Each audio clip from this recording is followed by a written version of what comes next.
ఢిల్లీ జంతర్ బంతర్లో ధర్నా నిర్వహించడం అయిపోయిన తర్వాత ముఖ్యమంత్రి రేవంత్ రెడ్డి బయటికి రావడం జరిగింది. బయటకు వచ్చిన సమక్షంలో మీడియా సభ్యులు అడిగిన ప్రశ్నకు ఆయన సమాధానమిస్తూ రాహుల్ గాంధీని ప్రధానమంత్రిని చేసుకొని ఈ బీసీ బిల్లు ఆమోదం తెలుపుతామంటూ ఆయన చాలా కీలకంగా మాట్లాడడం జరిగింది. అంటే ఇప్పుడున్న ప్రధాని ఖచ్చితంగా బీసీ బిల్లు అమలు చేయరా అంటూ కూడా దీనిపై ప్రతిపక్షాలు అయితే విమర్శిస్తున్నాయి. దానికి సంబంధించిన ఒక ఆడియో అయితే మన దగ్గర ఉంది, ఒకసారి వినే ప్రయత్నం చేద్దాం. రాహుల్ గాంధీ గారిని ప్రధానమంత్రిని చేసి మేము రిజర్వేషన్లను సాధించుకుంటామని చెప్పి ఈ సందర్భంగా మీ అందరికీ తెలియజేస్తున్నాం.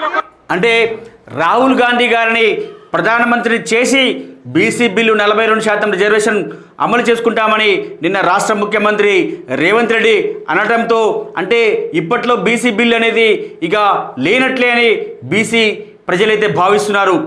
ఇక రాబోయే స్థానిక సంస్థల ఎలక్షన్లో పాత పద్ధతిలోనే రిజర్వేషన్ అమలు చేస్తున్నట్టుగా కూడా ఆయన చెప్పకనే చెప్పినట్టుగా తెలంగాణ ప్రజలు అలాగే బీసీ ప్రజలు భావిస్తున్నట్టుగా కూడా మనకైతే తెలుస్తుంది.